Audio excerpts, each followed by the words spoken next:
Good afternoon. We're here for a budget work session, and we'd like to start the meeting like we always do with pledge of allegiance and a moment of silence. I pledge allegiance to the flag of the United States of America and to the republic for which it stands, one nation, under God, indivisible, with liberty and justice for all. And during your moment of silence, if any of you want to pray for me, go ahead. I can do that.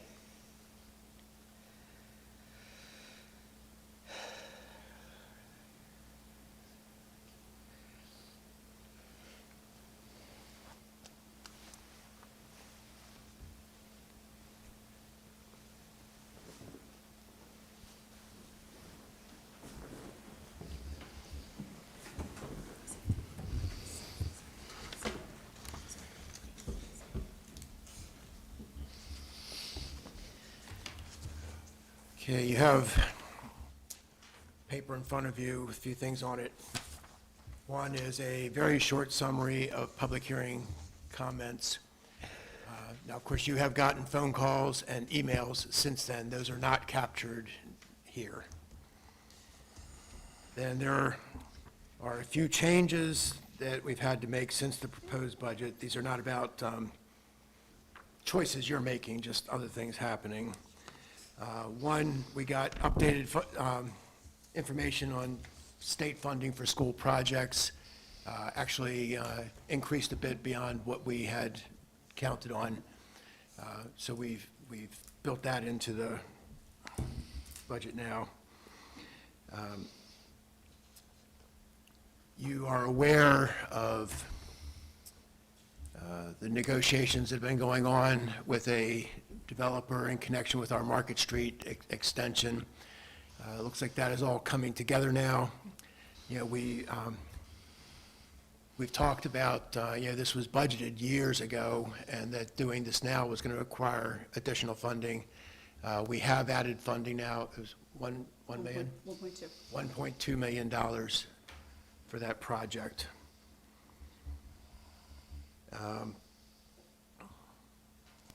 When you agreed to sell the Kessler building to the school system, we told you that we would need to replace some storage space. This was another timing issue. We just weren't in position to add this yet, but we did add a storage facility for $330,000. $330,000. And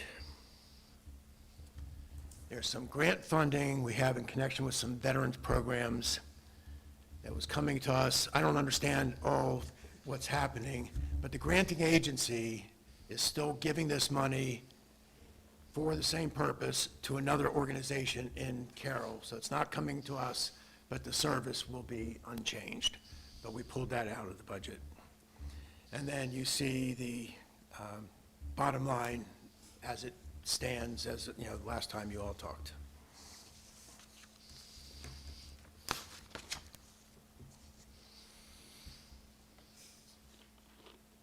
I'll start with a question. You had looked at EMS billings, what they are year-to-date and projected for the year. How does that compare to what's already in the budget, and should we make an adjustment? We've actually been talking about this literally up until a couple of minutes ago. With information that we got recently on actual collections, we think we can move from the 3.5 that's currently budgeted to $5 million in fiscal year '25, and I wouldn't feel bad about doing that. And I guess you can either vote to do that, or we can just make a revenue adjustment with you knowing about it. Commissioners, does somebody want to make a motion that be added to budget, or just ask them to make a revenue adjustment? What would be proper in this situation? Would it be easier to... Either. Make a revenue adjustment. All right. Yes, please. Okay. So, and then the end impact of that is, remember, the ambulance billing is restricted to funding EMS activities. We have a special fund where that money goes and where the money is spent. We would be able to take $1.5 million of general tax dollars that were going into there, replace that with ambulance billing, and that frees up 1.5 that you had committed. And is that considered an ongoing adjustment or Yes. just ongoing? Yeah, and to go back to earlier conversations, our expectation is that number will still grow more over time, but we just need to see more data to know what we can reasonably expect. A couple of just opening comments. One, I appreciate the community coming out in conversation. I have multiple pages of notes that I took from every individual. If I missed your name, I just put gentleman or lady, and I kind of created my own, which I'm sure captures what you also created, Ted, so I appreciate that. In addition, emails, texts, and phone calls that we all received. Truly appreciate. Some were one-liners, and some were more 2-3 pagers. And I do appreciate all of it as I read through everything to date. So much better doing it that way than, again, you all know how I feel about social media, and it just becomes almost silly with comments being made and anxieties and all that kind of stuff through garbage and social media. But this is the way to do it, and I really appreciate the direct approach. It gets so much more clearer and opportunity to have a back and forth conversation. One of the issues that I had brought up early on was maintaining our cost of living adjustments for our workforce. Still frustrating, and I voted, I believe, against going below the 5.5%. Whatever we need to do to continue and retain the talent that we have is so important, and recruit the great talent in our community for our workforce. I do believe we are short-staffed in so many ways, and that becomes very relevant when we're talking about permits, inspections, and other activities, and like we talk about people on the roads, they're wearing yellow and orange, very thankless jobs, thinking that a white stripe is going to protect them, and they've always got to be on their toes. In retrospect, I did some homework, and from 2010 to 2014, fiscal years, inflation and cost of living, the 2010 through 13, there was 0% cost of living adjustments. Meanwhile, inflation was anywhere from 1.6 to 3.2% during those years. In fact, there was only 1 year where our cost of living adjustment was above the inflation rate, and that was a half of a decimal or a half of a point.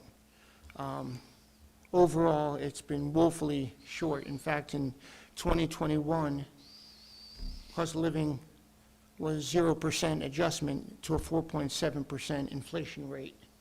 We are expecting so much of our workforce and not giving them the salaries and adjustments that they deserve. And I'll tell you, folks like to talk about, well, this is tough times and let's be lean on this. Well, many of those folks never led a workforce, especially one so large as this. And my concern is that we are not going to be able to retain our workforce if we go anywhere, if we touch this in any way at this point. We got to where we are right now. I'm not going to make an adjustment at this point, but that's my opening comment on this, is it's about people. people run this government to take care of our community, and we're still woefully short on people, so just wanted to throw that out there. I do appreciate Heidi wrapping up the notes of all of our meetings. We made some large muscle movements early on with the fire EMS and with ag preservation. Very significant, increasing the public schools to where they can now meet the demands in continuation of both Blueprint and continuation of services that our county deserves with that $6 million. But at the same time, we reduced, reserve for contingencies a third. I'm just recapping. That was 1.6 million, and these are things that weren't necessarily captured in any of the meetings, but these are significant ongoing dollars that were captured. People were questioning our decisions or judging our decisions with the sheriff's department's funding of his facilities and using one-time funds to do that. They're two different budgets, in doing that. And we are committed with the decisions we made up until this point. We have committed ourselves to not using one-time funds like we've done in previous years, not just from this board, but the board before that, and maybe even the one before that, I'm not sure. But we've got to look at this ongoing approach. I like the 1 plus 5, but 1 plus 3 even makes me more comfortable than where we've been. So, and I think we're at a 1 plus 1 right now, where we're pretty much flat. I'm not sure what decisions we can make to adjust the second year out, FY27, but we're going to have to start looking at that sooner rather than later. So, yeah, I don't like the eliminating of the truck drivers, or excuse me, the positions. I think we eliminated 10 or 12 positions and 10 truck drivers positions. Let's look forward to having no snow this year. It's a 4-letter word that we don't like to use, especially when it comes to December, January, February. So, and let's look forward to not having to use those truck drivers, but we are, skin of the teeth on them right now. So yeah, that's some of my opening comments, just to lay it out. So I think also, Commissioner, to your point, I think we should also mention a couple of other things that weren't necessarily captured the other night. That we did take away funding from agricultural preservation to try to help balance things. We did curtail the projected number of Department of Fire and Emergency Medical Services positions from 84 to 56, I believe, 56. Like you said, we curtailed salary increases, we cut the reserve for contingency, and something else that a lot of people commented that we should do, and again, because it's a public hearing, we're not able to comment in return, is that we did hold levels of funding at or as close as possible to FY24 levels. I think that's also very important to keep in mind as well. And still we end up with a situation where we were at an imbalance. Now, I know one of the things that we, I guess, should talk about, and one of the things that has been brought to my attention, at least with Fire and Emergency Medical Services, is whether or not the 56 positions are sufficient coverage for the stations that are still outstanding. And the concern is not that emergency medical positions are going to be covered, but whether or not the driver-operator positions are going to be covered. The companies are concerned that they will not have, or some of the companies are concerned they will not have the funding to be able to sustain funding those positions entirely on their own. And so I'm wondering, given the increase in the medical billing revenue from that collection, whether or not we have any options to move forward to try to help provide some kind of driver coverage in some capacity for the volunteer companies. I know that Chief Robinson had told us, and anybody feel free to correct me if I get the numbers wrong, that one of the potential options would be to cross-train some of the people that we would be providing to the stations among the 56 that are going to be provided, and that training, to cross-train one of those positions and to upgrade them would be an additional $3,000 per position, and at $3,000 per position across 4 shifts at 6 stations would be 24. And ultimately, that would be, what, about $84,000, am I getting that right? About $84,000 to upgrade those positions to help those companies that are having issues with volunteer, with covering, with volunteer companies cover the emergency operator drivers. And so I was wondering if anybody had any thoughts about that.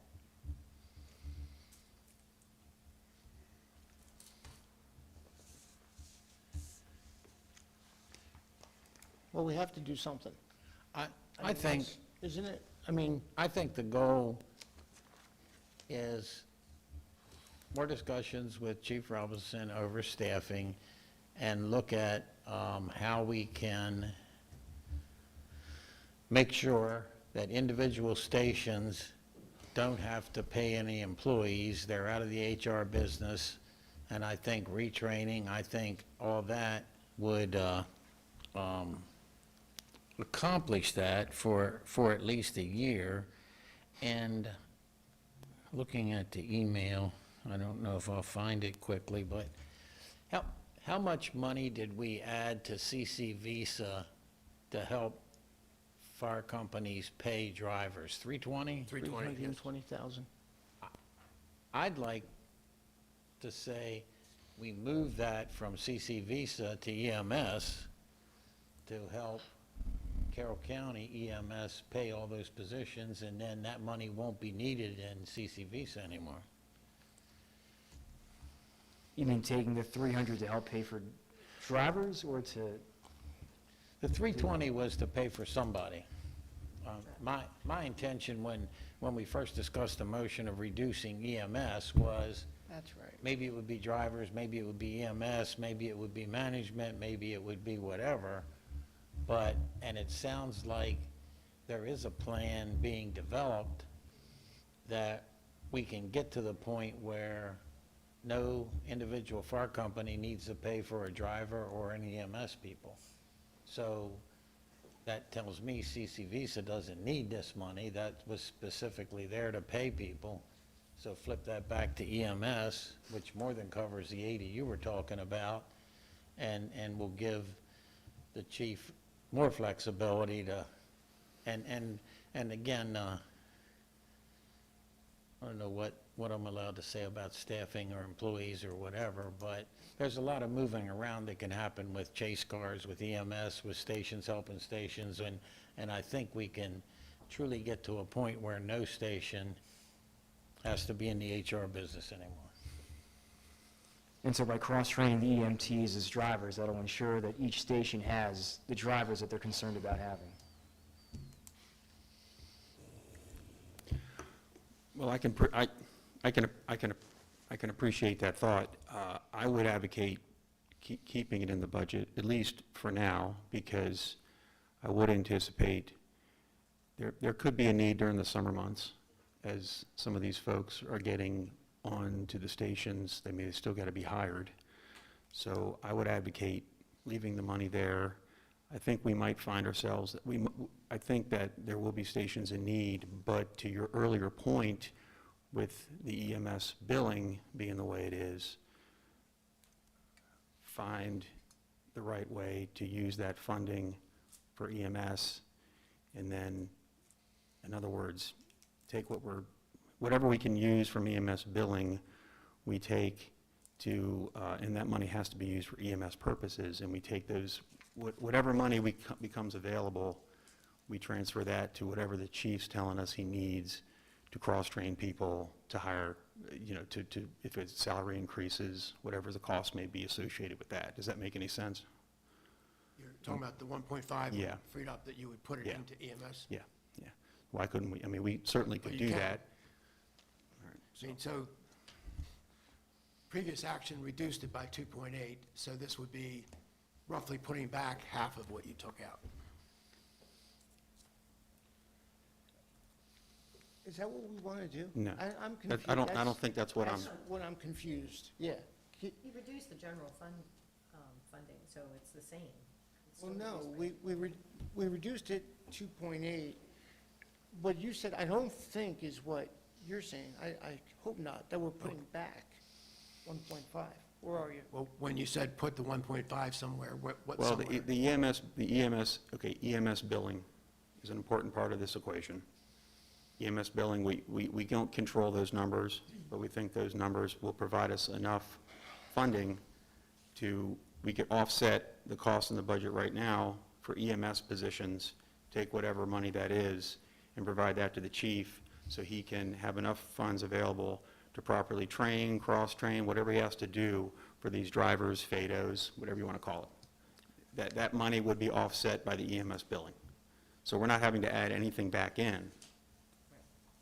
At the same time, I'm advocating just leaving the 320 in there for now, because my concern over the summer months is that things might get kind of messy in terms of who's coming into a station, are the people available, are they really going to get there July 1st? No, it'll probably be more like August, because, you know, hiring is what it is. Yeah, I want to make sure I'm understanding, because I think what we've done so far, I don't think is what you're suggesting. When we put the extra billing money in against EMS, we pulled out $1.5 million of tax funding, which is why you see it 1.5 on the bottom now. Are you saying that you would add the EMS money and leave the 1.5 in place? At least some of it, I think, is what Commissioner Euron's suggesting. I thought you were just talking about the 320, not this other dollars. What happens with our budget as is if EMS billing exceeds what's in the budget? Not going to happen. Well, now that we added the 1.5, it won't happen. But if we wouldn't have done this, what happens with that money? Oh, okay, I'm sorry, if collections exceed, well, it would have to go in there, so we would have a balance.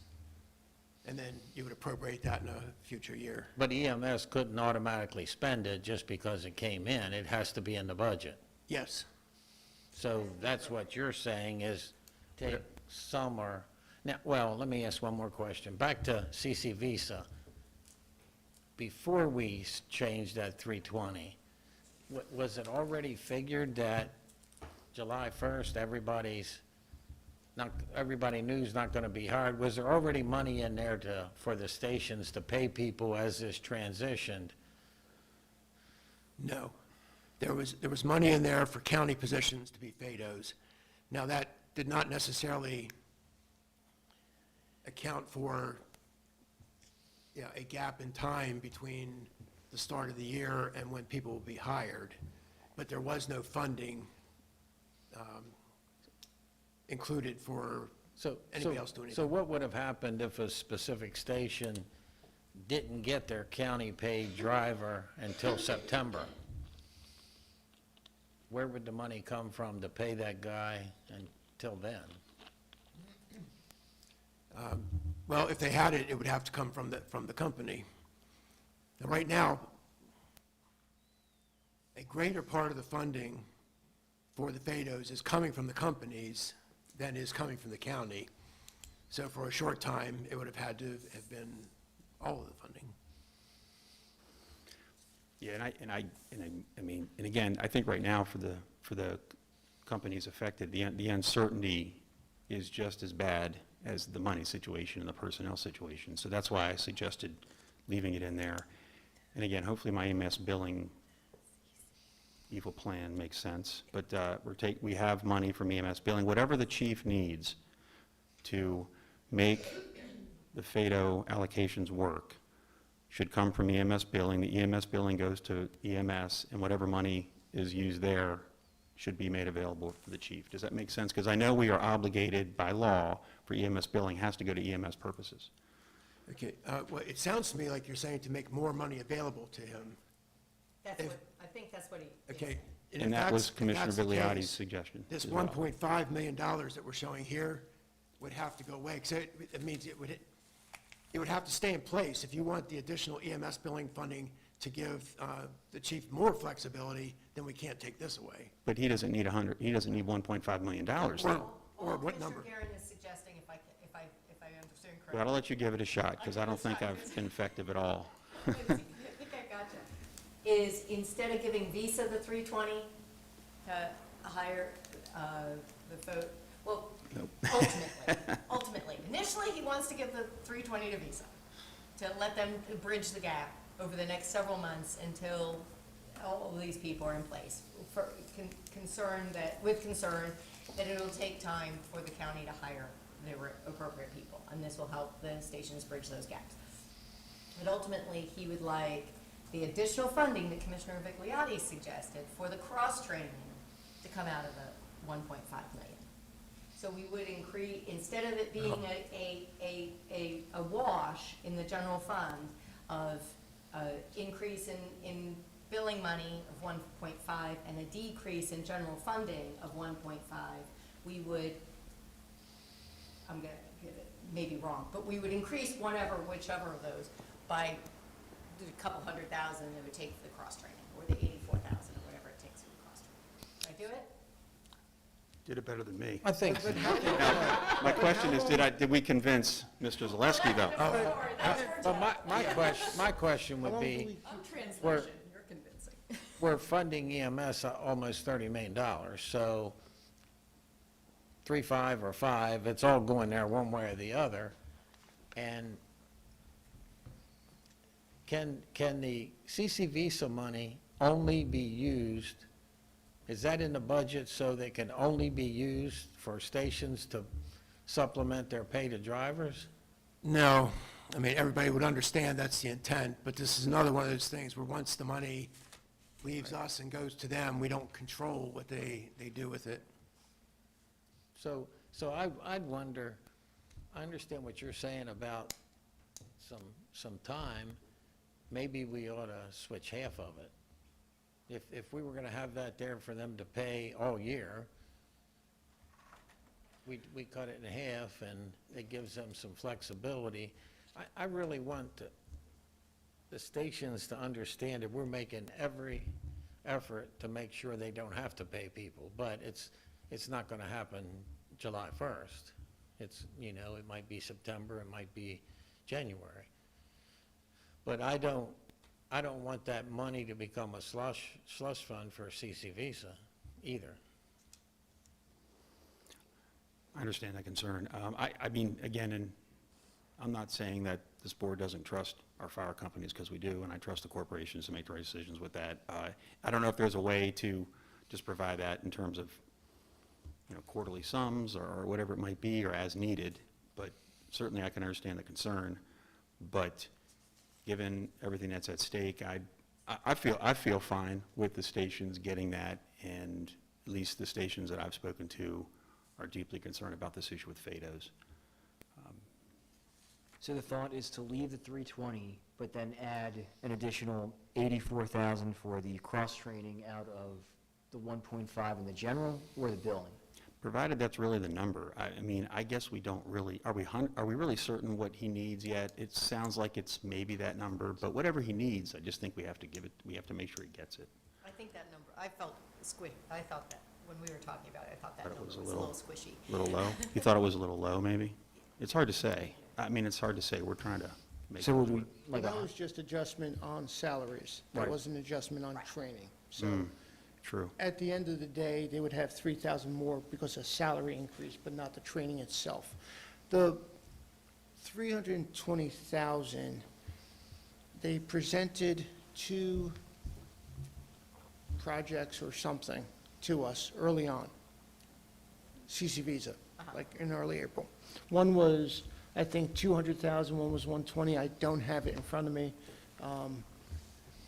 And, yeah, okay, I apologize, one was 100, so where did we come up with 320 if it was only 300? Oh, the 320 is, Is it addition to this? this is, this is not associated with the 320. Oh, so the 320 is not associated with this? Correct. Those Right. are as separate. Okay, I That is not apologize. something they asked for. Okay. When the okay. board reduced EMS funding by 2.8, Right, and Michael's intent was to not do the FADOs, that's right. I Okay. said, Yeah, you should put back in Yeah. what we took out. okay. And, okay, so continuing on what Commissioner Guerin was suggesting then, if we leave the 320 and put in something more than 84,000, Right, what if we say $500,000 between the two of them? That would be added to EMS, and this 1.5 would become 1 million then. Is Well, that, but I think Commissioner Guerin's still suggesting that the 320 go to Visa to pay the stations for those Oh. drivers in the interim. yes, I said that wrong. So, sorry, Right, so 320 Visa. to Visa, 180 to EMS. And, And that would hopefully cover the training and the increase in salaries that those folks would need to transition from EMTs. The 320 is already in. Yes, sir. We're just not taking it out, Yes, maybe. correct. yes, And, Yes, but I would like to see that somehow restricted to be, to continue to pay for drivers in the exact same way it's been done for the last several years. I just don't think you can. yeah, I don't think we have the means of doing that. We can do a gentleman's agreement. But I think, well, as long as they can find people, I believe they have all the reason in the world to spend it Right. in the way that you want them to. Guess the question would just be if they're unable to hire somebody. Right. Or if county EMS hires somebody for that position, then they don't need it anymore. There isn't a mechanism for us to get money back from Visa though, right? I mean, once it's given to Visa, it's spent. Yeah, I guess they could offer to give it back to us, Yeah. but I don't think we have any way to make them return it. It's not like one of your departments, unfortunately, where the balance falls down to, to reserve, surplus at the end of the Is it year. possible to distribute the payments to them, like, to distribute that funding to them in quarterly payments? Because Commissioner Guerin had talked about, well, maybe they could report on the expenditures quarterly, and for each report they give us, we distribute the money to them on a quarterly basis? Is that possible? I believe we do give the money to them on a quarterly basis, but we don't have a tracking of expenditures thing. And again, remember, It's not our place. this is not, we can't ask Hampstead, Right. what'd you spend, and then give them the money. We can only fund through Visa. Right.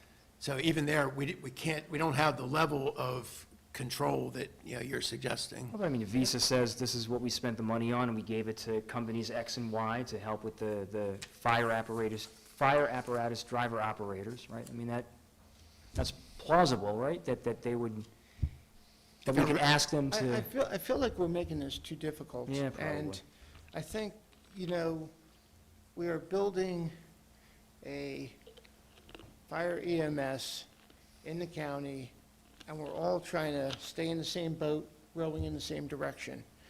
And there's got to be levels of trust in all the different organizations that we're doing that. And, CC Visa, along with, all the stations and all the work we're doing, HR, I mean, there's a lot of moving pieces, and I just don't want to make it too complicated. I mean, one, we don't have that authority to do it that way, the way you're kind of describing, nor should we, I think, do it that way. I think we should, if we're going to give them the funds with an intent, then we give them the funds with an intent, and we move forward.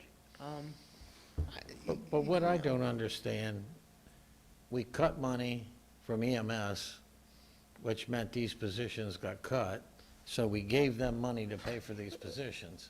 Now we're adding it in both places.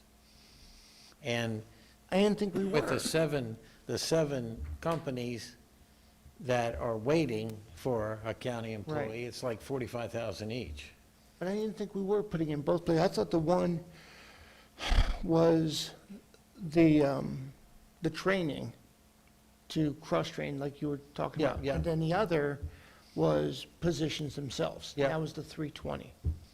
Well, yes and no. So the 320 has always been in the budget since the reduction was suggested to cover the expenses for the 7 stations that weren't getting all the staffing, to allow them to pay for some staffing, as they have done traditionally for many, many years, however long county's been funding theaters. The new suggestion of the extra 180 or whatever, is to help with that cross-training, both training and upstaffing them. By that I mean, increasing their salaries, and covering those ongoing costs. Right. The training's a one-time expense, I assume. I mean, there may be some ongoing, but the continued salary line. So in some respects, you are covering it twice in some. Yes. For some period of time. If one of these stations gets, people in July, on July 5th or whatever, then they may have a windfall of 45, whatever, 7 divided by, or 320 divided by 7. That's the potential downside, right?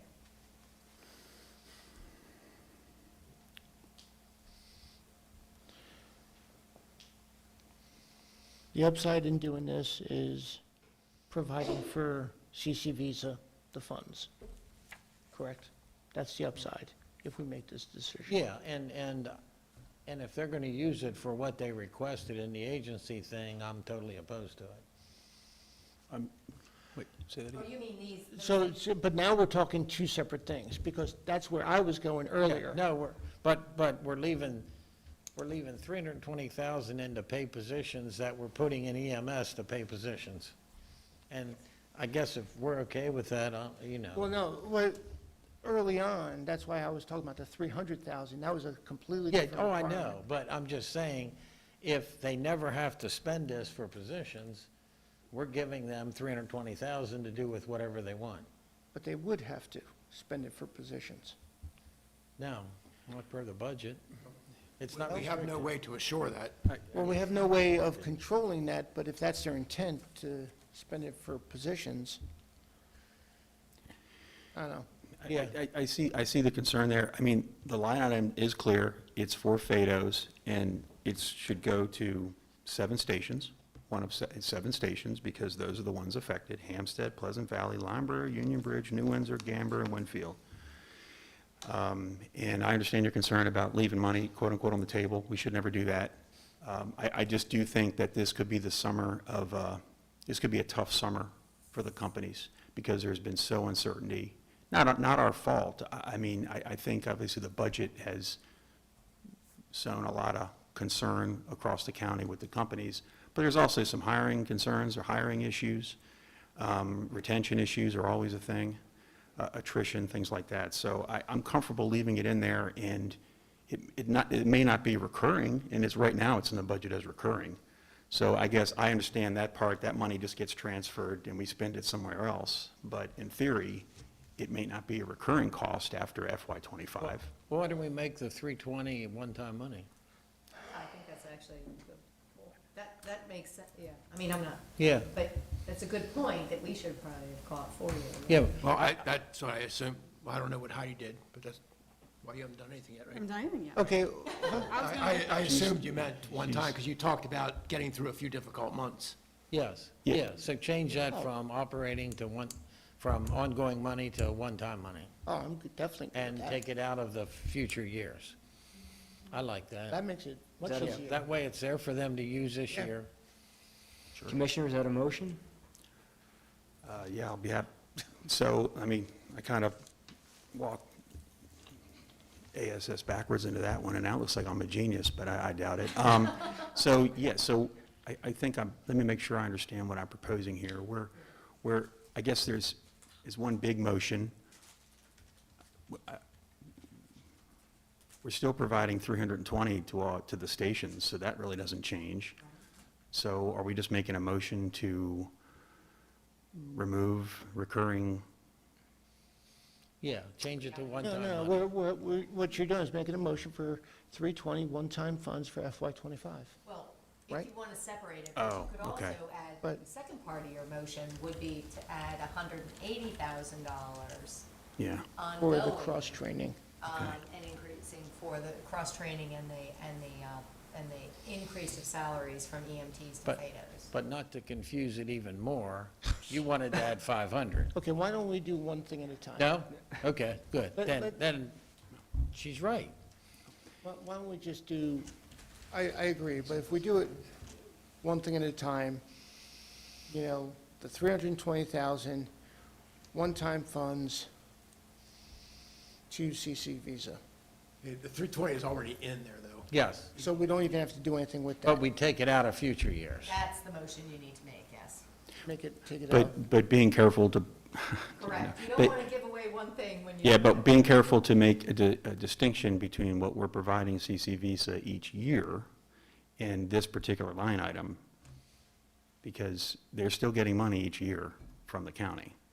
Oh, yeah, this And- changes And that's a nothing separate else. line item altogether. This line item was specifically to assist with Paying. FADOs for drivers. So Yep. I just want to make that clear to everybody who's watching and listening as That's the well. 180.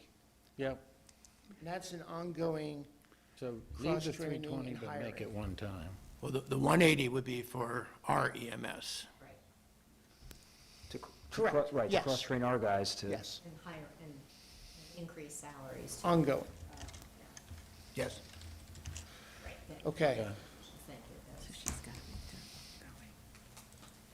okay, Gotcha, so, got it, okay. so I have Yeah. a motion to make the 320 for CC Visa one time only, not in the future years, and add 180 to EMS for cross-training and help Upgrading help the positions chief to fill, FADO. yeah, upgrade positions, Okay, or fill positions. Second. Okay. All those in favor? Aye. Opposed? I tell you. okay.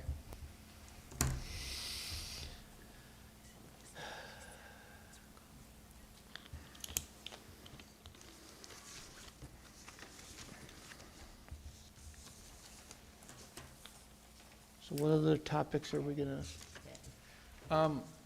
I'd like to discuss the library.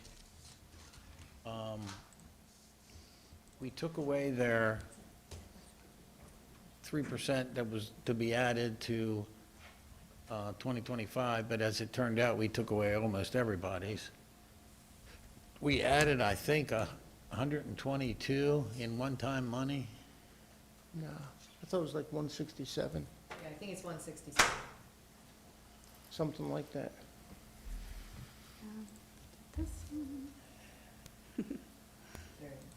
So really, about 169,000. That's close. We're close. Okay, we added 169,000. One time.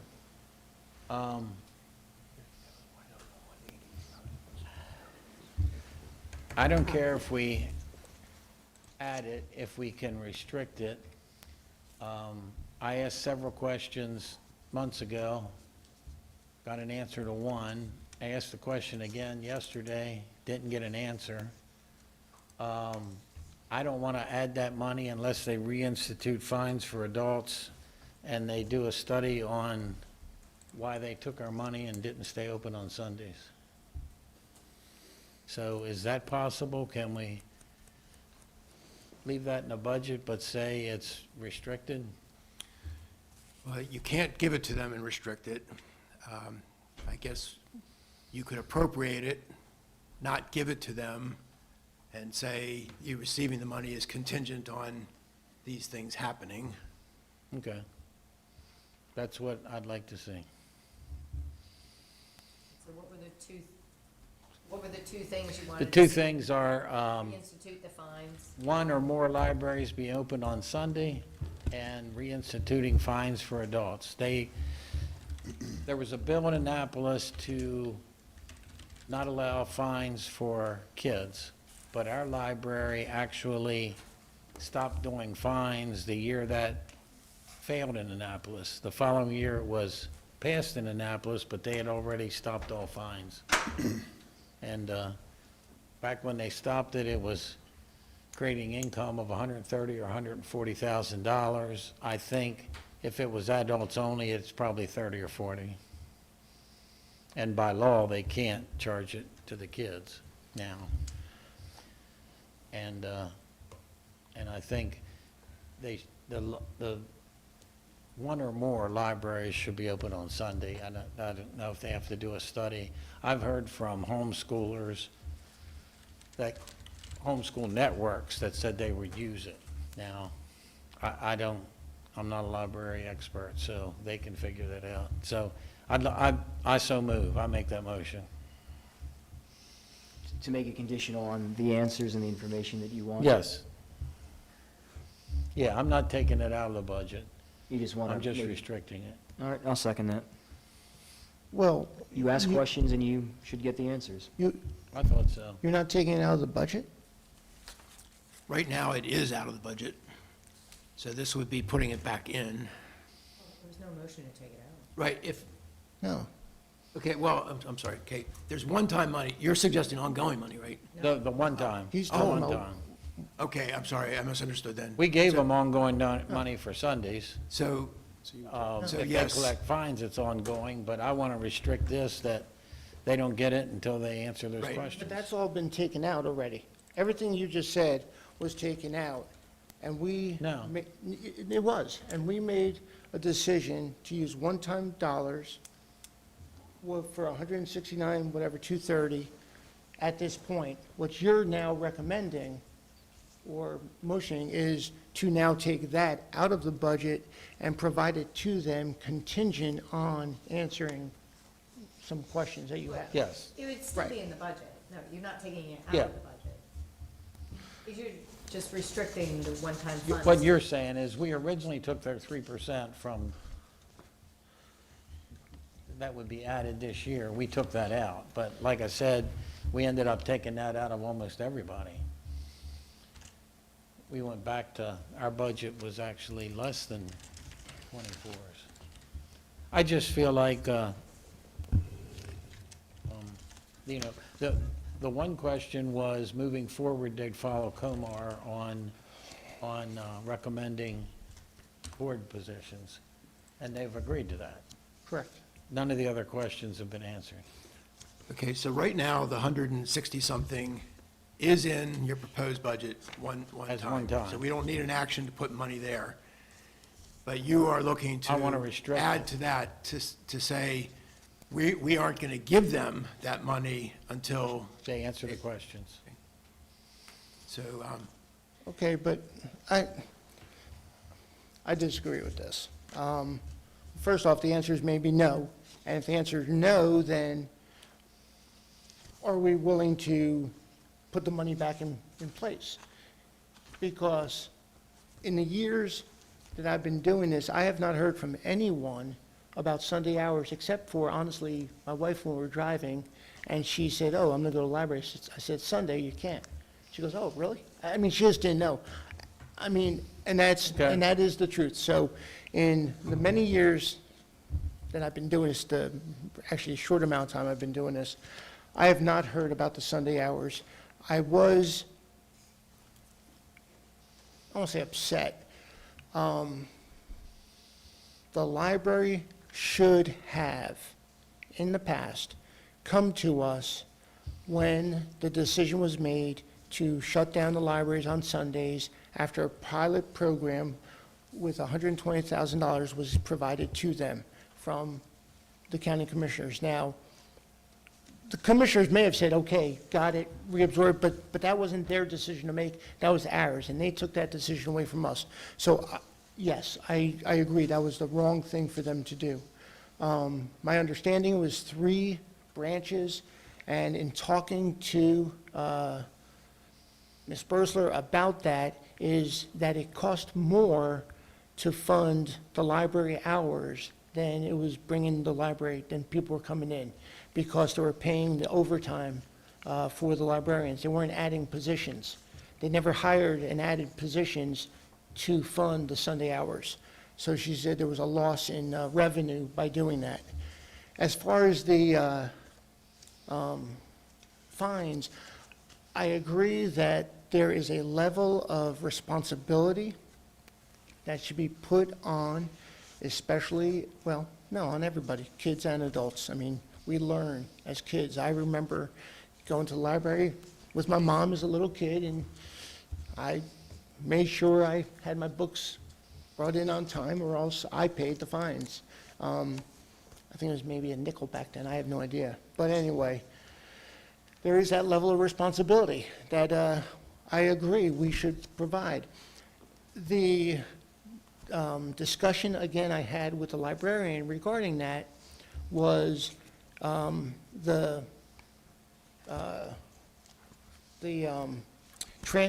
transitions, the Visa cards and all that kind of stuff, whatever they use, was costly and was actually more expensive than the revenue that we're bringing in from that. It didn't, From the fines. from the fines. It didn't take away the, it was like 30,000, but it was too costly in the transaction fees. It doesn't take away the culture and the responsibility that we should all maintain, but fiscally, it was not the best decision. I think we're moving in the right direction with the libraries now by being ex officio, by making decisions regarding their boards, their board. Yep. And I feel like, I don't want to say let it ride, but let's continue to build the communications on this. I agree. So I agree. I don't want to make things contingent. And I've You know. asked questions twice and received no answers. I don't consider that communication. Well, So. again, what- it's not that I asked questions. I went to them. I said, hey, and talk to me. Physically, get in front of me and talk. And those were the conversations I had over this last Okay. year. I don't know the conversation. I'm not saying that. I'm just saying that we should not expect this type of action. It's just like, it's almost like negative reinforcement, you're not going to get unless type of thing. And I'm like, no, No. let's build on this. Let's build on this relationship. I mean, it was severed. It busted. And I want to I'd build be on it. willing to change my motion to say 40,000 of this will be held until they institute fines, and the remainder when they do a plan on Sundays. Is that better? I mean, that's my Well, intention. They need to do fines, I'm sorry. You're- It's teachers' Listen. responsibility. If somebody told you I know. it costs more than 40 grand and that's all the adults get, they actually dropped this for adults and children before it was law, so they were making 140 then. Listen, you and I may not agree on everything, and I'm sure. I believe you are not a mean person, and you're a nice guy, and you're friends of the library, and you want this community to thrive using the libraries. Yes, I know, okay. yes, definitely. Rhonda and I No, are lifetime friends of that's the right, library. right. I go to the library. That's right. So with that understood, I believe that we keep in place what we have, and we work through this year to build those relationships. I'm going to talk about the Arts Center in a second, because there's a lot of attention being put on that. Yep. And every penny, whether it's $1, 30,000, every penny is our taxpayers' dollars. They're not ours, and we have to look at the whole umbrella. But And With for the the library, record, the income from fines will not benefit me personally in no, any of way. course not. It's the county's fine. Of course not. Again, it's cultural. It's making people responsible. But I feel And like. it's a shame we have to. I know, and I feel like if we keep things the way they are and build on a relationship, we'll then determine what we're going to be doing next year. And I don't want to see these adjustments right now, but that's Okay. kind of where I'm coming from. Any other discussion? To both your points, and I was kind of intrigued because, as a kid growing up, we all paid library fines. I kind of did a little more research on it just out of curiosity. Nationally, it's something that's been happening, which I think it's counterintuitive to all of us. You go, wait a minute, I should be held responsible, but am I? And then from the Maryland side, interestingly enough, 20 of the 24 library systems do not charge fines now, which is on adults or anybody, which I thought was interesting. I'm not saying personally I think that's good necessarily, but, you know, clearly it's becoming not only a statewide situation, it's becoming a national one. I was looking up national other states and seeing what their, you know, what their numbers were as well. So, I mean, whether we all like it or not, you know, unfortunately, it seems to be the process of how things are transitioning from that standpoint. And also, we have protests on campus that cancel graduations. I don't advocate that either. I don't care what the other libraries do, then I'm willing to change my motion to take 40,000 out about this. If they don't care about 40,000, then they don't need it. I mean, I don't care what the other libraries do. This is Carroll County. Right. And again, you guys know this all started when they wanted to badmouth our school system. And if they can't learn to play well with others in Carroll County, next year, I think we should cut more. And I don't want to let it go to that. I want to send a message now. When I send an email, please answer it within a week or so. And Please look, don't answer it with saying, "I've never asked you I- questions," and listen, then I answer agree the with you. questions. Leaders- I'm sorry. It's- And I- it's- I agree with I'm that. tired of it. And that's why I But I s- understand what you're saying. Yeah. And that's why I seconded the motion, because if any one of us asks any of the departments or any of the people that we provide funding for a question, there is guaranteed, there has to be an answer to that, because it's taxpayer money that's being allocated. And if Commissioner Kyler hasn't received an answer regarding why money allocated for Sunday hours wasn't put to Sunday hours, where did that money end up going? I don't think that's an unreasonable question to ask, and I don't think it's unreasonable to make future funding conditional on making sure the taxpayer money is accounted for where it is spent, or what happened to it, if it's used for purposes other than what it was requested for. I don't think that's unreasonable. You know, as a writer, as someone who lives, I love the library system too, right? I've spent a lot of, but again, these are serious questions that require the respective answers, because again, the ultimate respect is due to the taxpayers who fund the library. And again, just to ram home the point, if the money is not being used where it was originally intended to be used, that's a question that has to be answered, because how do we continue to fund something if money is not being used for what it was intended? So for me, email sent, not email received, and just because I ask a question, I shouldn't be expecting somebody just to answer, you know? And I've learned No, this if over... this wasn't a No, pattern, I I understand. wouldn't either. I know. Like I said, I know exactly. And I've you- met 4 times. You and I have talked about this a I've lot. sent emails. I've sent I- second emails. Trust me, you and I, It's a pattern. I know, we've talked about this.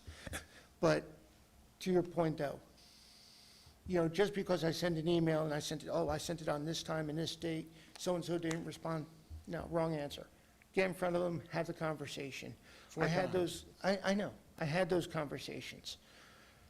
My biggest concern, and we've had this in other conversations during this process, who is most impacted? It ain't the library. It's not. It is the community that the library serves. And that's what bothers me most. So how do we, you know, tell the library, here's our expectations, the Carroll County Public Library System, here's our expectations, here's how we want to continue to partner with you for the betterment of Carroll County and Carroll Countyans without hindering Carroll Countyans. And I think the formula that we came up with was fund appropriately, but let's do it for 1 year and not outgoing. So listen, we have a ways to go, but I don't want to impact Carroll County. And I think if we, you know, do this, the Carroll County Public Library System is going to have to be making decisions on whether or not they can fund their workers. And then, are they going to have the ability to fund a library branch to be open? I don't know what that impact is, but it's going to be severe, I believe. I And said that- they need to, well, they that need to do, bothers they me. need to study it. If I, I Yeah, don't but- say but they I- need to do it. I know, but I'm saying, I don't want to put them in that position now. I want to put them in that position throughout the year, saying, listen, we're funding you as is. I want you to make your right decisions, because the impact can be, next year, the branch will be closed, and you're going to have to decide which branch and how you're going to affect Carroll Countyans. And I don't like that. I understand the point, I certainly do, and I take the point that you don't want to compromise services that are provided to the public from the library.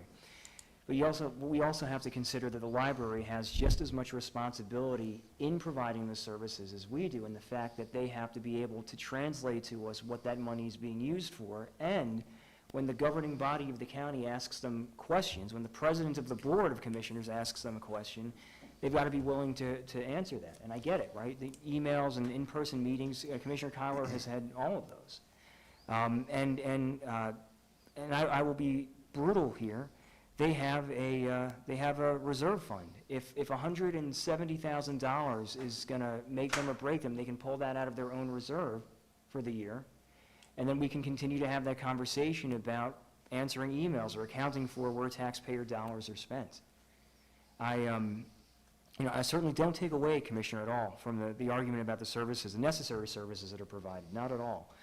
But again, as stewards, as you've said before, as stewards of taxpayer money, we've got to be able to account for where it goes. And if the president of the Board of Commissioners is asking a question about funding, and that those questions aren't multiple times responded to, how do we proceed at that point? President of the board is no more, no less than Mr. or Mrs. Smith that's asking the librarian a question.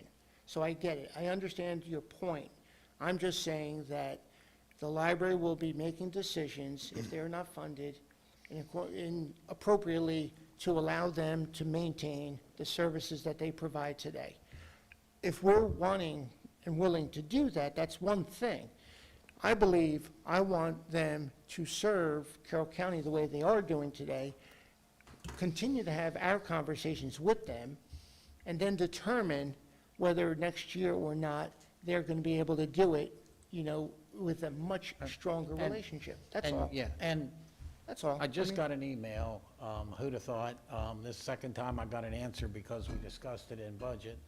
I still feel strongly about my motion, and if they get on the stick and do it by July 1st, it doesn't even affect their money, which the ball's in their court. So, any more discussion? I have two quick questions, if I might. Ted, if you could maybe refresh our memory, I feel like we talked about that Sunday hours situation several meetings back, and if I'm not mistaken, wasn't that money during, I believe it was around COVID, and I think they were either flat funded or some other folks were, and then I think they were utilizing that within other operating scenarios at that time, and if I'm not, and here's the part two, sorry to run them together, if I'm not mistaken, the library's not the only entity that we fund that at times has gone ahead and made budgetary decisions on funding we've given them in other fashions, if I'm not mistaken. I feel like that was brought up Okay. as well. Yeah, and I won't remember all the timing, but yes, they were flat funded in '21, or, yeah. And I don't know exactly when they ended the Sunday hours, but a comment I made to the board was, and we say, well, where's the money? I don't think there's any answer to that, because they balance the budget, just like we balance the budget. They can't point to those particular dollars. And yes, library and, all the other agencies who operate outside of our authority make decisions that the commissioners aren't always in on. Now, I will always argue, if you're making a decision that's relevant to your county funding, that it makes sense to talk with the board about that, but yes, it happens. And the schools were flat funded that year, and Yeah. most other entities also. I believe the Sunday library, they tried it for a couple years. Lynn did it, and then they stopped, but I don't believe they came to us and said that they stopped. I think, that may have been right around COVID. Yeah. And I just don't remember having that conversation. And like I said, if they did come to us, an answer could have been, or possibly could have been, just absorb it into your workforce. But for not giving us that chance to say that, that's what bothers me. Oh, I'm not going to debate that with So, on any but organization. that's, And like I say, I did get an email. I'm not going to sit here and read emails during Well, that's a good thing. budget meeting. But I did get it. I saw that. I don't, no idea what it says, so who knows? It might be answered today. Commissioner Garin, you want to? No, I know we got to move on, but, I mean, again, so it's worth mentioning, because words matter, that we didn't cut the library's FY '24 budget. We reduced the amount they were going to get for FY '25 and made it one-time cost. So I just think that's important to point out. I understand the question about Sunday hours. I'm personally okay with them not being open on Sundays, but you asked a question, and you should get an answer about what transpired back then, if anybody can remember. And I understand what you're saying about adult fines. And I think that extends to book replacements as well. I mean, for me, that's not really about the money. It's about, if you're a grown adult, you should return a book on time or get a fine. If you lose it, you ought to pay for it. So if you're going to amend the motion to that particular amount, I could support that. Okay, so, and you'll need to, should he withdraw his second, or me start over, or can I amend it? You can make a, Amend it if he agrees. Or you could just Okay, I'll withdraw amend it. everything. I'll amend it, put that money on hold, the one-time money. 40,000 of it is based on them reinstituting fines. The remainder is based on a study on the value of being open on Sundays. I will second, or I consent to the friendly Yes. amendment? Okay. Okay. All those in favor? Aye. Opposed? No? Okay, 3-2. Okay. 3 to Commissioner- 2, it passed? Yes. Okay. They're mean. Commissioner Rothstein, you said you had something you wanted to bring up next? That you're mean. No, the Art Center, we heard from the Art Center, do appreciate the venue, always do, at the Art Center, and I can't remember the executive director, young lady who spoke, Lynn. Lynn. Lynn is the executive Yeah, director.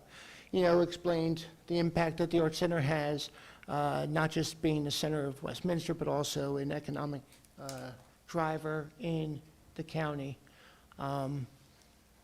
The responsibilities that the Art Center has had has shifted over time, the funding that the Art Center, with the, where the funds were going. I think there's value in relooking on the decision we made with the Art Center in taking away, I think, what was it, 39,000 or 49,000? 33. 33,000, I'm getting close. We left 10 in and took Yeah, out 33. so we took And 33,000. the 33 went to self-helps. Correct. Right. And does self-help need the 33,000 more than the Art Center? And My personal opinion, they always can use it. Self-helps are done every 6 months, and many years they don't do it the second 6 months because they've spent the money. And you're the one deciding on a motion here, but I tend to leave the 33 for self-help be and just add 33, The Art make them Center, 43. back to the Art Center. Yeah, and not mess with And what we not do with touch self-help. self-help. Okay, so I'm going to make a motion to bring back the 33,000, make it 43,000 as originally planned to the Art Center. Ongoing? Yeah, ongoing, yes. Is there a second? Now, are you, just to clarify this, are you also then leaving the 33 with self-help as well? Yes, That's, yes. Okay. And that would be coming out of general? Right.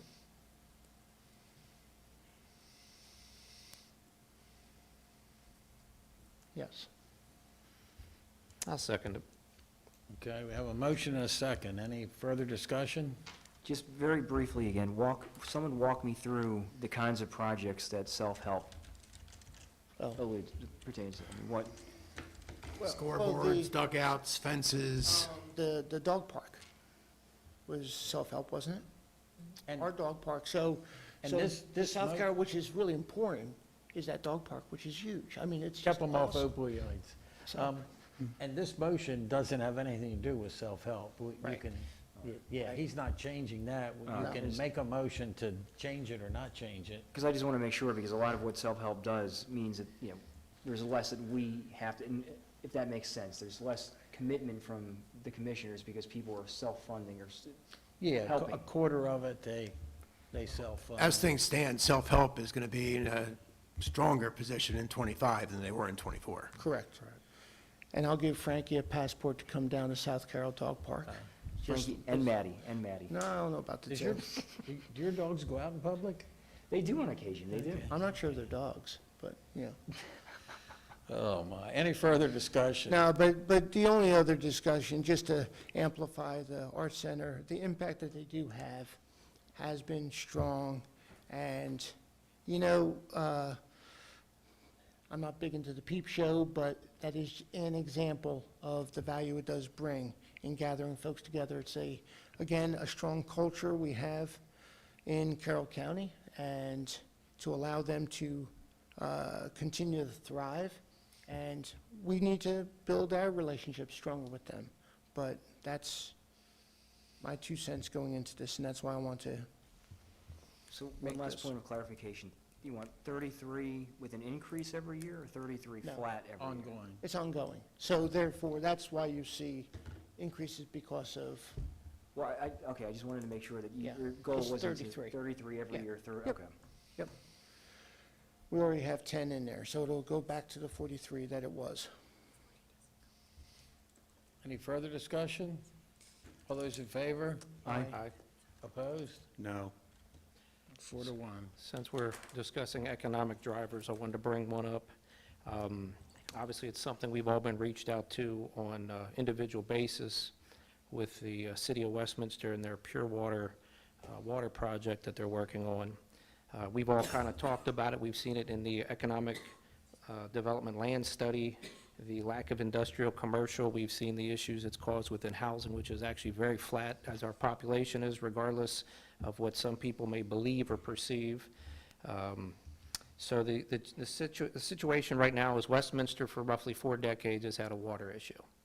And of course, it's the county seat, it's where we're located, Sheriff's Department, future Sheriff's Department, Board of Education, all the other entities. So as an economic driver, I think it would only make logical sense to try to work with them a little further on this project. They're asking for $1.5 million.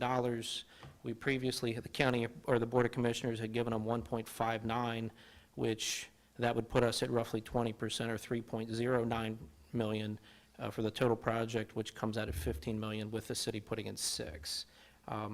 My feelings are on this, I think it makes logical sense. I think it's an economic impact, but I also think realistically, given that we're funding roughly 20%, if we were to give them an additional $1.5 million, I think there need to be some factors that are included. For that reason, I'm going to make a motion to place $1.5 million for the City of Westminster Pure Water Reuse Project using one-time funds from the capital budget fund balance, but the funds will be contingent upon an MOU between the city and county government. That way, it's actually within not just us handing out funds to a municipality, but there's actually some an MOU in place versus it just being any municipality coming in and asking for that level of funding. Just on words, so there's no mistake. It'd be from the general fund. General fund, I'm sorry. Yes, the general fund. So, I'm going to, Do we have a second? oh, that's your motion? That's my Okay. motion.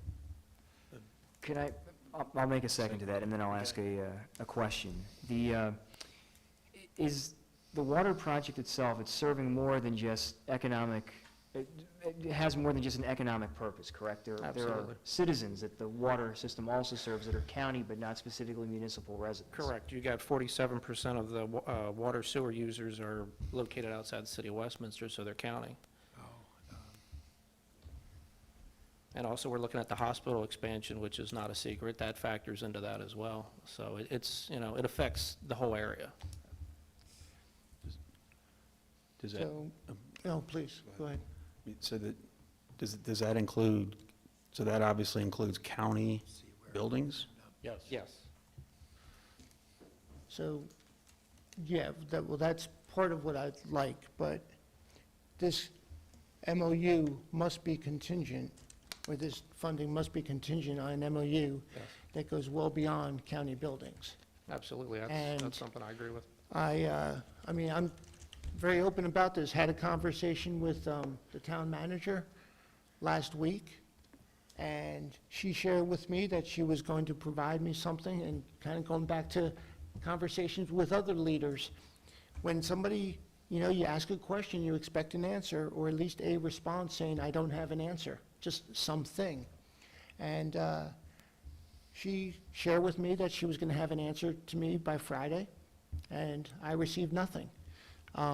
Whether she was directed or whatever, I believe she's a, you know, someone that I would think would give me an answer. I don't know who is making the decisions for the county, or for, excuse me, the city. If it's a consolidated effort with the council and mayor or the town manager. So I relayed my comments to her because she's the only one I really felt was a central point.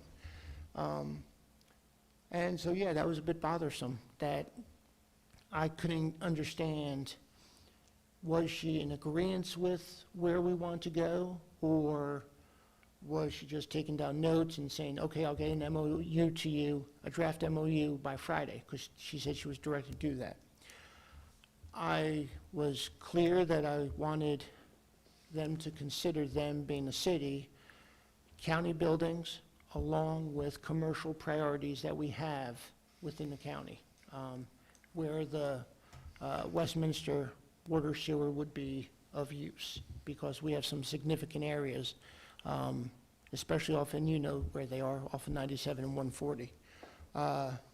So I can see doing this, but it would definitely be contingent off an MOU that drives those two factors. And that's, to your point, that's some conversations I've had with a number of the elected, so I don't think that's going to be an issue. Okay? An MOU?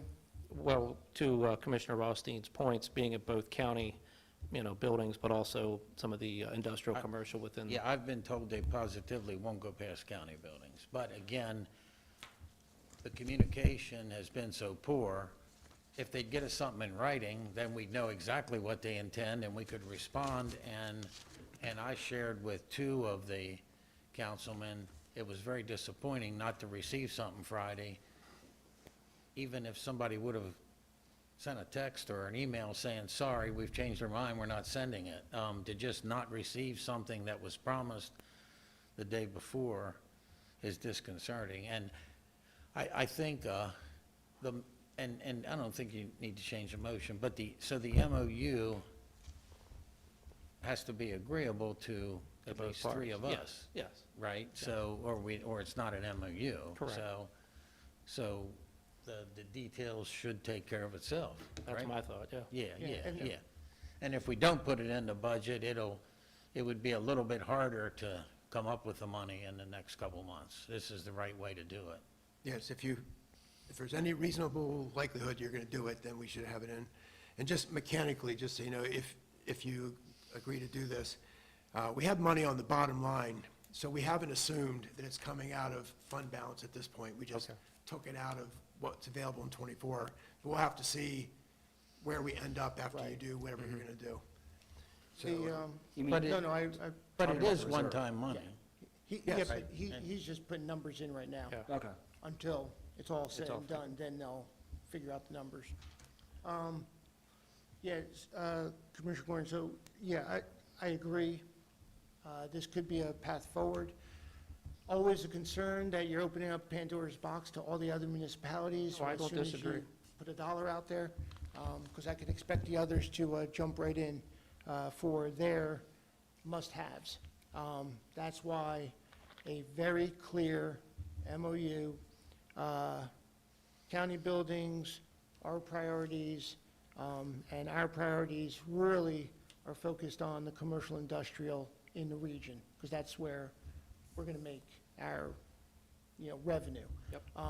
Is it safe to say that none of us really want to get into water for a residential and individual house? It's our wants are bigger than I that. would think, but I mean, obviously, you know, Westminster, from a development standpoint, has suffered both commercial, industrial, and know. residential, so But that's- realistically. that's on them. But that's on So them, maybe yes. leave it all on the table for Yeah, now. I think, yeah. Gotcha, That's And gotcha. my really, thought. we're talking big. We're Yeah. talking Yeah, yeah, yeah, commercial, gotcha. industrial, Yep. building our revenue, building our industrial base.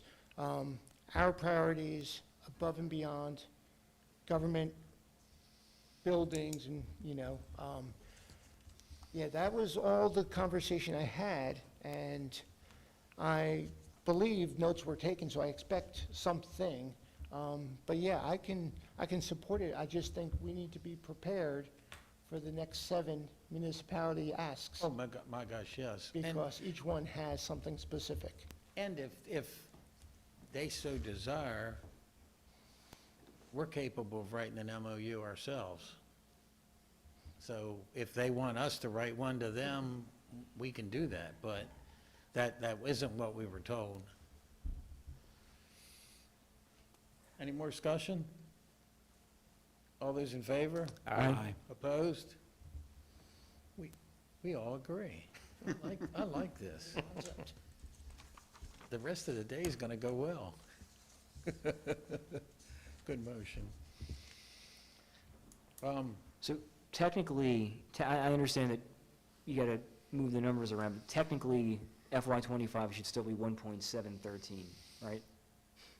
Depending on what we do with this. You mean, He's looking at the bottom line. right, the bottom line, I'm sorry. Right, 'cause I'm not sure what you mean, it should be 1.7. Well, it should, because my understanding is that 1.5 is coming out of the, Oh, okay, Gen- that's I'm what I so- was yes. trying to say. Okay. Because you have a balance, rather than assume we're going to take it out of fund balance, we just took it off of the available money in '25. I mean, there wouldn't be any point in leaving a balance here, because in the end, it has to be zero. Yep. okay. So if we end up with a negative 1.5, we probably need to rediscuss this. You know, a conversation that was brought up the other day, the other evening, was about rec councils and turf fields and other fields. Although I believe every one of us has an understanding for additional fields for our kids and our community, we also, I believe, do not have a path forward to getting there on this budget. Is that, I want to address it because it's important. I mean, every field is being used. And when people say, oh, they have to go to Howard County or Frederick or somewhere else, I understand, because we don't have some of the cleanest fields, but that's right now where we're at with FY '25 budget. Is that, And You know. what is Rec and Parks capital budget? I know Rec and Parks does the self-helps. They also do capital projects. They rank them over the next 5 years. Do they have money in their budget for that? Is that project open space money? Where's that money come from? Because that's the other thing. Yeah. Rec councils can go to Rec and Parks and try to get their wish list in with that department's wish list. Parks capital budget is overwhelmingly program open space. So when we're building the plans, you know, we're looking at how much money we think is going to be available, you know, looking at the projects we want to get done, you know, the prioritization, like you said. And even, you know, like earlier this year, you know, when we found out that our share of program open space was going to be half of what we were expecting, there was already a plan for the 6 years. So we had to backtrack and rethink all that. And the same thing happens the other direction. If we get more than we had, you know, we have what the next project or projects in line would be.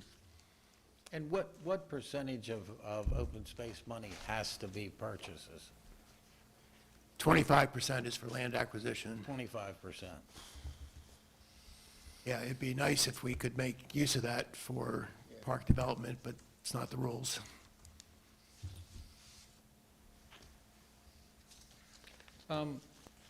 I'd like to mention ag preservation again, and we took out 2.5 million, and I still think a lot of it should be and could be one-time money. I'd like to see us discuss putting back the 2.5 million, 1 million in ongoing money, and 1.5 in one-time money.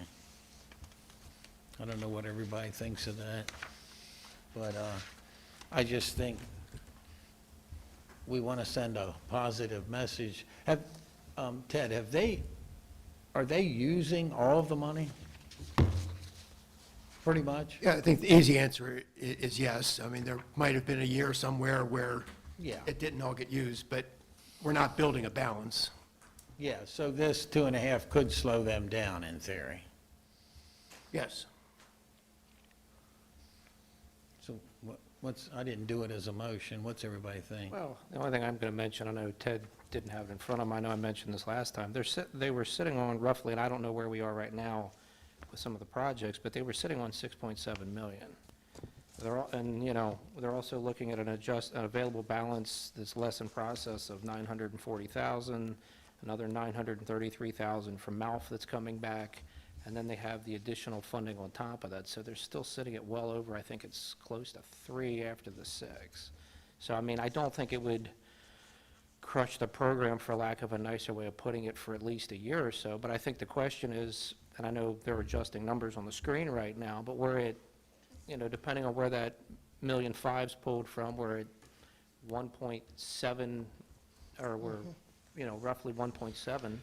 So the question becomes, you know, how hard of a negative do we want to get into today? I think my concern is, you know, and part of the board has talked about it, and whether anybody wants to do it or not, there's discussion about recordation and taxes and things, and I think the question is, we're in a lean position right now. We're doing fire EMS and all these other challenges. I'm a big proponent of AgPres myself. I'd be kidding myself not to say I'm not. I just think the question is, they've got a decent amount of money to work with for a year.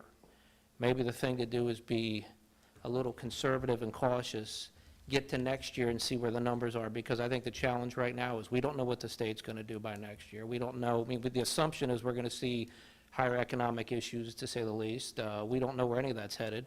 Maybe the thing to do is kind of just leave it run for now and just kind of go from there. See, I agree. And in addition, earlier on, it was easier to find large space to preserve. Now we're talking much, much smaller, you know, lots and properties.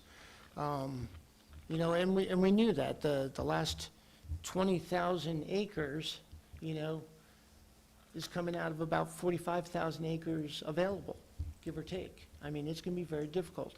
So it's going to be more strategic in its approach. I don't think, if we were making a decision like this 10 years ago, I'd be like, no, this is not the time to take money out because we're being very aggressive. But now we're starting to use a scalpel as opposed to a, you know, blunt force. So I agree with Commissioner Gordon. I think the money's there. I think we have, you know, process in place for the next year that's going to get us there. If we needed to use one-time funds throughout the year for this, could we? If you mean without putting it in the budget? Correct. No, not easily. I mean, you would have to open up the budget, go through a public hearing process and all that. What's the fund balance at right now?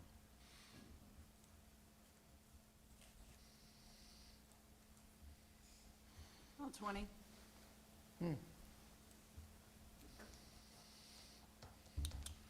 I'm sorry, what was that number? About 20 million. 20 million? So I agree with Commissioner Rothstein and Commissioner Gordon. I'm certainly a fan of ag preservation, but I also want to make the point that that's not the only way that we do support agriculture in the county, whether we're talking about the right to farm code or we're talking about what economic development and other departments do on behalf of agriculture. Don't forget that we, over the past year and a half that we've been in office, we've been very sensitive to the needs and to the desires of the farming community, right? Whether we're talking about the banning of community solar or DAF, or even pursuing a change in state law about different uses that can occur in the ag zone. So I take the point that we, in the future, if we can do more, I certainly do not have the opposition to that, but if we are, in fiscally challenging times, we have to be able to demonstrate our support of the farming community in other ways other than just AgPres. And I think we've done that pretty resoundingly over the past year and a half. And I think we have, and again, it seems the consensus is a no to this, which I understand. A point I'd like to make, the state can overrule us on community solar on ag. They cannot put it on AgPres easements right now. That doesn't mean they won't change the law, but they cannot. That's a good point. Next. How long did we want to go today? As long as it takes. Okay. So one of the things that we did hear about, obviously the public hearing, that, there was certainly opposition to the increasing of taxes. So what I'd like to ask, just as a refresher, I want to do a couple of numbers real quick before I guess I talk about this. The recordation tax increase is, for each quarter of recordation tax increase, how much revenue is generated? Let me just get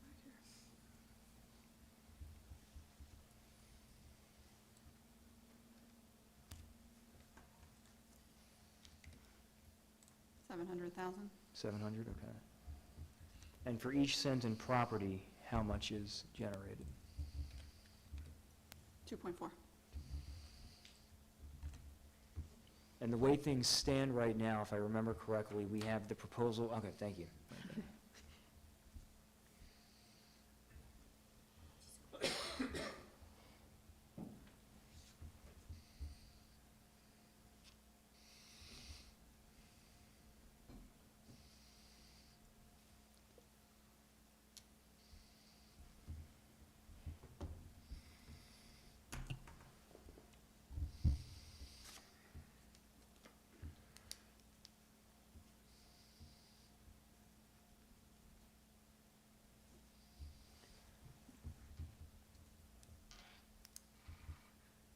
So I hope if everybody can humor me for just a minute. I just want to walk through to see where some of these numbers end up. If we decreased the property tax increase from 2 cents to 1 cent and increased recordation to 7 instead of 6.50, where would we be?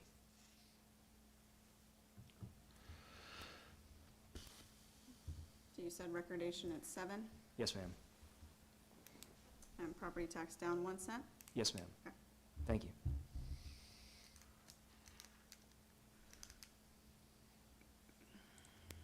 So if you're adding- And part of the reason why I'm curious is because with the EMS billing and that generating a little extra revenue from the general, I'm just curious to see where we would end up.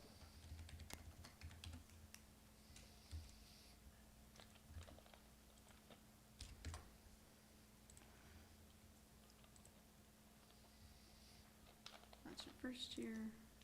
You're not going to get any Christmas cards from the Carroll County Realtors Yeah. Association, just telling you. No, I know, I'm just While we're talking. interested in it's- seeing how the numbers work It's, out. it's disappointing that the realtors chose to send us cut and paste emails. I consider that one email.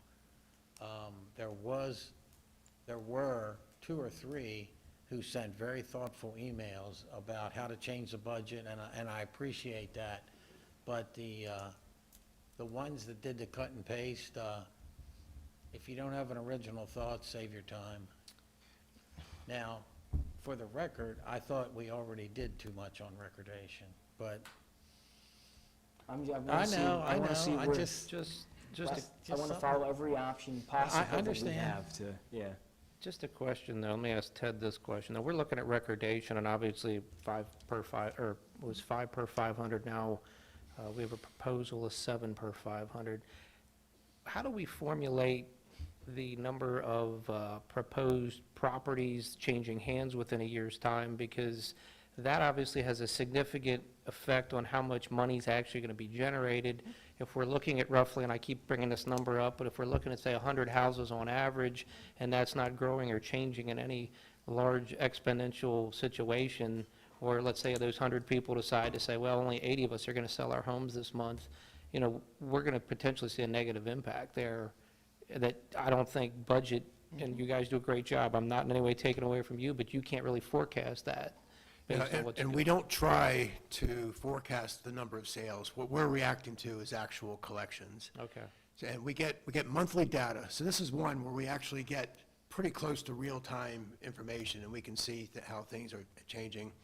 So you might remember, just a couple years ago, we were $21 million or something like that. We're budgeting 14 or 14 and a half for 25. So we're reacting to what we're seeing in the slowing down of the number of transactions. Now, we never know what's going to happen next year. So we're just trying to say, given where we have been, what looks reasonable. And we have been surprised before.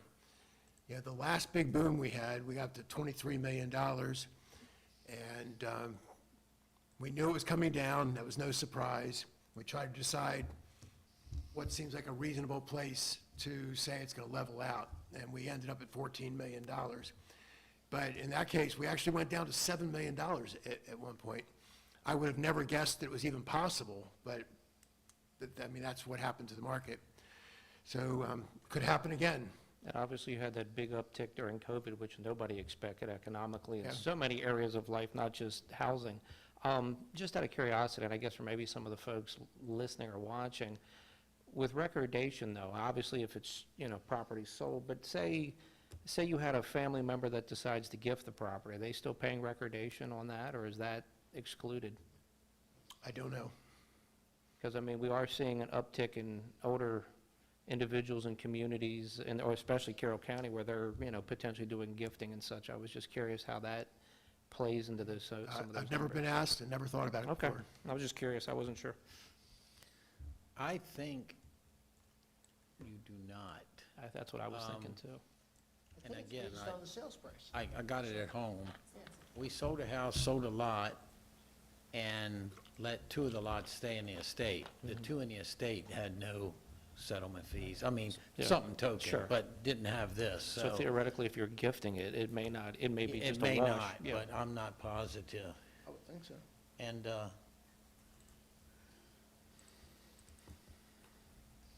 And I guess it's 7 if I'm not mistaken, and I know Commissioner Vigliotti was doing the research on this a couple weeks back. Doesn't that put us on par with Frederick? Yep, Yes. that is correct. Which I think is challenging, given the constraints of what we have business and community-wise in this county versus to Frederick. And Frederick, like us, does not have transfer tax. Yep. That's why they have a large recordation. Frederick does not have the transfer tax. They do not. There's 5 of us that don't have it, us being one.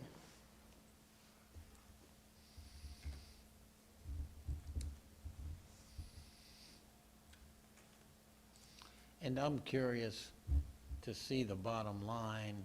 Yeah. And for the next couple years, I think we'd be very foolish to get too tight this year, knowing that next year we need to raise it. And that's my point is, if we're going to do this, we do it once. We do it Well, and- once where, no, if we're going to adjust taxes, in my thoughts is, we got to do it once. The last time we did it was 20-plus years ago in both. It'd be great if we can make the adjustments appropriate where we don't have to touch this for the next 10, 15 But years. I think our hands are a little bit tied today. Tell me what's correct. We can lower anything. If we raise property or income, we need another public hearing. Recordation, do we need another public hearing? Yeah. To To raise, raise recordation, so, Oh, well, raise anything, so Above we, not what six- you've already advertised. so if we raise anything, we need another public hearing, which needs to be advertised, which means we'll be here at 11:45 on the last possible day approving the budget, maybe, if all goes well. So it's going to be very hard to raise anything at this point in yeah, time. but they're up for a challenge. But we can lower anything we want. Okay. And like the 2011 resolution, a lot of this hasn't been discussed in many, many years. Right, and, you know, if we are, you know, considering a tax increase, I want to make sure that we pursued every single possibility. Oh, I understand.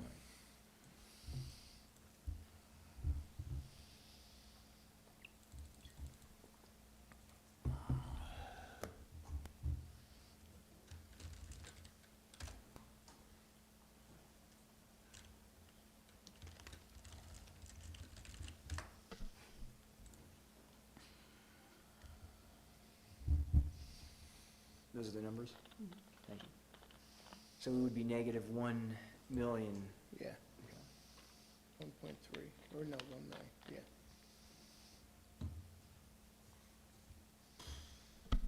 Yeah, and property tax is just so much bigger than recordation, the change. So what's the bottom line on the budget right now? So right now, without any of these changes, But Yeah. Well, that's not moving that 1.5. Depends on what we do with that $1.5 million. Yeah. So we may or may not be okay this year. We're tough in future years. well, wouldn't we be okay this year? You would take the 1.5, you wouldn't take it out of FY '24. Yes, we will, We'll in balance. 25 will be balanced one way or Right. another. Right. Yeah. Yeah, we're good. With this, we're good FY '25, '26, not '27, close. I mean, we have one of two choices. One is, at this point, as is, or two, is this intent of taking the one-time funds, that 20 million that we have, and putting it on top of if we weren't to adjust the taxes, which would be about $10 million taxes. I mean, that's where it comes down to. And again, how much altogether is the property tax increase? 7, 7? where is it? for 2 cents? Mm-hmm. 4.8. Yeah, 4 point, I'm sorry. Sorry about that, yeah. Increases together, just show. And if we took it down to 1 cent, that would be about 2.4, give or take, Yes. But we cannot raise beyond the 2. recordation. Right.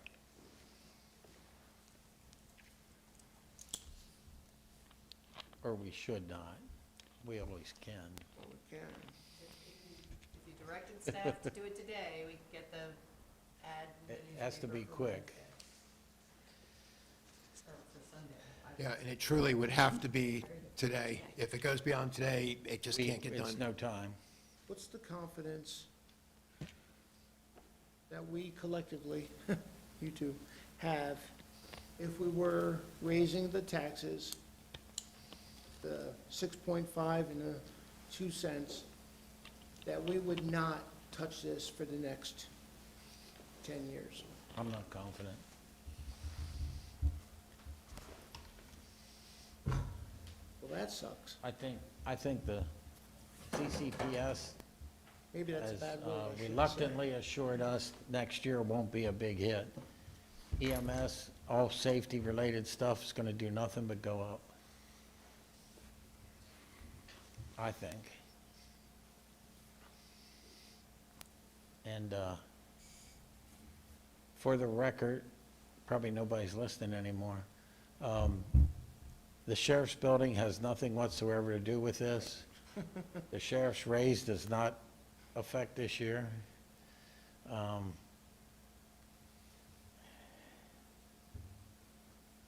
And that was a state decision anyway, that's, Yeah, so. Yes, yes, yeah, we didn't decide that. We just had to figure out how to pay for it. Right.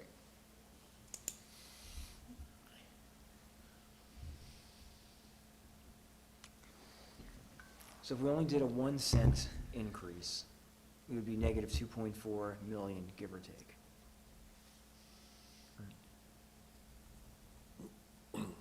For FY '25. Right. And then FY '26, and we would be, what, negative 500, give or take? And then it compounds 27 and beyond.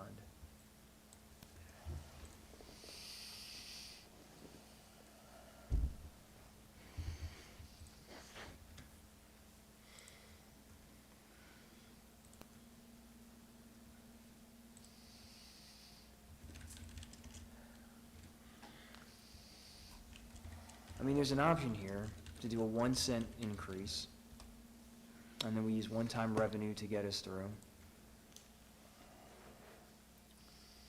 We would still have 2 cents within that document to be able to contend with again in the future. But you gentlemen are telling me that you would rather take the hit now than, say, reconsider next year for 1 cent. Oh, I think we look very foolish if we raise taxes 2 years in a row. Absolutely.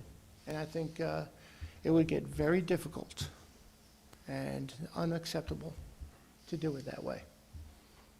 Again, property tax, and I know, because my taxes have gone up because my assessment of my property has gone up, but the formula, the number, has not adjusted upward since 1997,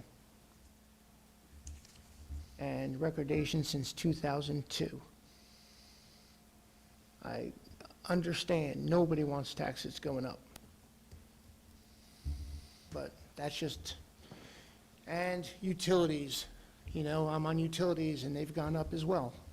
And the problem with utilities was years ago, we didn't adjust them until we got to a point where we had to adjust them, and there was some serious sticker shock because of that. Using one-time funds, sure, we could do it, but all we're going to end up doing is getting to a point, at some point down the road, where we're going to run out of that one-time funds, and we're going to have to increase our revenue significantly, which will be very dramatic, much more dramatic than it would ever be today. And that's what And bothers me. we've kept PFAS at a minimum. We haven't even talked about when we're gonna spend money at the landfill. Yeah, there's some projects in front of us. They may be 5, 10 years down the road, but they're there. But I mean, we got some projects, you know, that are gonna bring revenue in. You know, the Beatty property and others, gonna bring significant revenue, so that's good. And we're doing it controlled. But yeah, I wouldn't, my recommendation is not 1 penny, just because we'd end up doing it again in a year or two, or 4 or 5 years, whatever it is, so. So now that you've thought about that, do we wanna, for today, leave everything as is? Thursday's our last and final look, and Thursday, we cannot raise any taxes. Today, it's gonna be a panic, but Thursday, it's impossible. Yes. The advertisement for public hearings doesn't fit. So, do we wanna do anything else today? Well, I don't think I have support to try my recordation plan. What's that? I don't think I have the support to Well, try if- my if- recordation plan. If but- you did, we'd have to go to public hearing Right. to Oh, do it. that's true. Well, if 2 of us agreed with him. Yeah, if 2 of us agree with you If- in increasing recordation, To that amount, but we I, would have to go If we- through If we public hearing. tar and feather you, then we don't have to Right. have a hearing. Masking tape helps. So, nothing helps his face. no, I'm talking about the mouth. So, is there any other interest in raising recordation by anybody? Okay, so yeah, I'd I say- don't have, yeah, all right, so I you don't- don't have the support. I had to follow every possible No, option. no, to no, the no, conclusion. this is good. All right, so if we want to leave the numbers where they are for today, because I do want to give a little bit more thought to maybe the 1 cent instead of the 2 cent, but.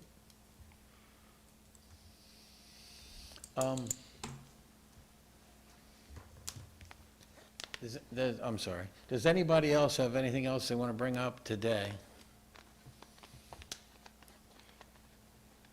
Does anybody want to make a motion to adjourn? Motion to adjourn? Second. Have a motion, a second. All those in favor? Aye. Thank you, folks. Well, Thank you.